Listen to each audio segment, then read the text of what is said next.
The Obamas will be center stage all night long, but from the start, it's been a day filled with choreography that is uniquely American.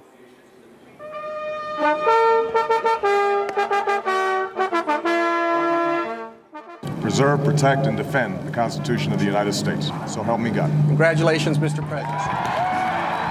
With those words, 47-year-old Barack Hussein Obama became the 44th President of the United States. Thank you. Today, I say to you that the challenges we face are real. They are serious and they are many. They will not be met easily or in a short span of time. But know this, America, they will be met. Starting today, we must pick ourselves up, dust ourselves off, and begin again the work of remaking America. Many understand the historic significance of today, but no one carries the burden more than this man, who is now the first African-American president. A man whose father less than 60 years ago might not have been served at a local restaurant can now stand before you to take a most sacred oath. Barack Obama spoke to me about this historic moment just days ago. There's no other country on earth that can undergo these kinds of transformations with the same speed and yet still stay stable and still stay true to its core traditions. This day of great tradition began with one that was started by FDR in 1933, the president-to-be attending church. After the service, the president-elect and his wife, Michelle, arrived at the White House, greeted warmly by President Bush and his wife, Laura. A passing of the baton, the transition of power, democracy at its finest. Starting before daybreak, people from around the country and around the world converged on the Mall to witness history. Best guess, 2 million, a record.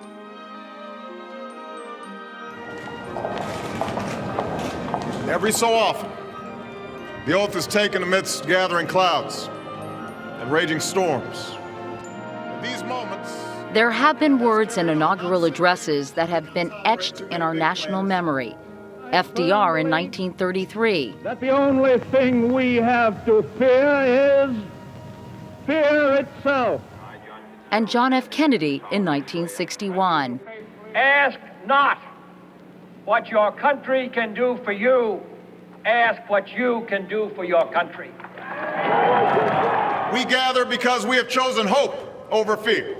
He's using parts from many of the great inaugural addresses. We seek a new way forward. Presidential historian Doug Weed says these tough times have put Mr. Obama in a position where today's speech had to be more serious than celebratory. This was not a motivational speech. This was a come-to-work speech. That we did not turn back, nor did we falter. This was business. With eyes fixed on the horizon and He's already started being president. He was working here. He was issuing instructions. The stale political arguments that have consumed us for so long no longer apply. The question we ask today is not whether our government is too big or too small, but whether it works. These are times that call for complete honesty. I think people desperately, they're hungry for that. They just don't want spin and sound bites. The new president also reached out. To the Muslim world, we seek a new way forward based on mutual interest and mutual respect. But to the nation's enemies, a warning. And for those who seek to advance their aims by inducing terror and slaughtering innocents, we say to you now that our spirit is stronger and cannot be broken. You cannot outlast us, and we will defeat you. It was a day of serious business, but also of heartfelt patriotism.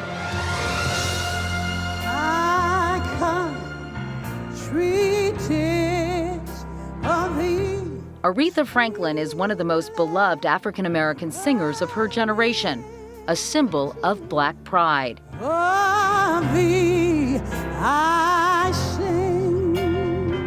I am playing a very small part in the swearing in, but I am just thrilled and I'm over the top with it. I think he represents, yes, some of the fruition of the dream and the labor and the sweat and the blood and tears that went along with that struggle.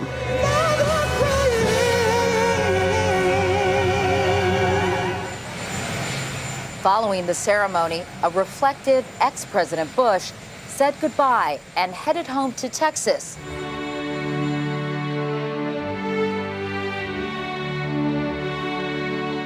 The transition complete. Then the Obamas took to the streets.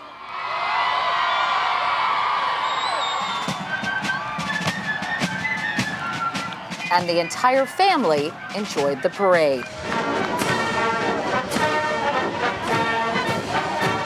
Barack Obama understands that his journey was more than a long shot. An African American, the product of a black father from Kenya and a white mother from Kansas. By all sensible odds, I shouldn't be sworn in as the 44th president. It was very unlikely. Born to a single mom who was 18 at the time. If your mom could be here Yeah. and could be standing near you as you're sworn in, She'd be crying. For we know that our patchwork heritage is a strength, not a weakness. She was a real softie. what would you say to her? Thank you. Because me being here is a testimony to her love. Time and again, these men and women struggled and sacrificed and worked till their hands were raw so that we might live a better life. It is a testament to just her fierce determination. So I'm a reflection of her. Wherever she is right now, I think she knows that. God bless you, and God bless the United States of America.